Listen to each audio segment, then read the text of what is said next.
was the typical abusive husband, in female form, of course.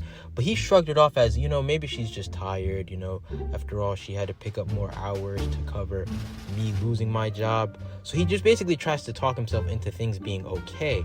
But as time goes on, he starts to just get more guilt and feeling as if something isn't right. So he gets the courage to go through her phone. And boy, was he upset to see the outcome. Not only was she texting another man, but these texts were kind of spicy. They were very explicit. And to make things worse, that wasn't the only thing they exchanged. In the text messages, Rachel was voicing nothing but hatred towards Sam. She was talking so much shit about him and how he's not doing anything for her financially and how she has to pay for all the bills. And in her words, he was worthless. Now this pisses me off because, Rachel, you can't be moving like this when you yourself were okay with this dynamic. This makes no sense. I've honestly noticed this as a trend with career-driven women.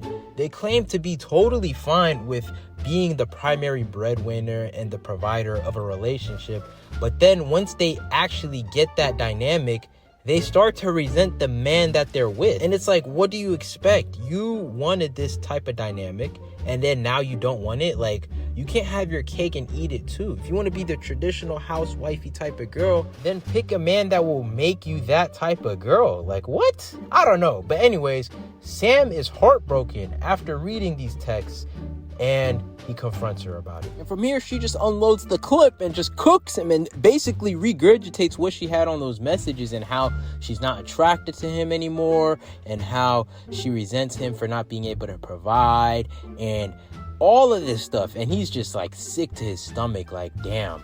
And then she goes even further and describes how she's been actively cheating on him for months. And man, I just felt bad for the guy when I heard this story. Now, to any normal person, these type of things would be the end of a marriage or a relationship for that matter. But Sam tried to work things out, which is insane. And that's honestly why I want to conclude this story here, because at that point, it's just cringe. Like, why are you trying to work on a marriage from a woman who just said the most nasty, heinous things to you? Unfortunately, Sam tried to work things out, and it just only got worse. So I don't even want to talk about it, bro. That's just too much damage. Like, I'm kicking a nigga while he's down. No. That's the end of the story, guys. Till next time. Oh, yeah, by the way, if you guys want to hear more stories, just submit them, and I'll just, make a video on it. I'm just trying to yap and tell people stories,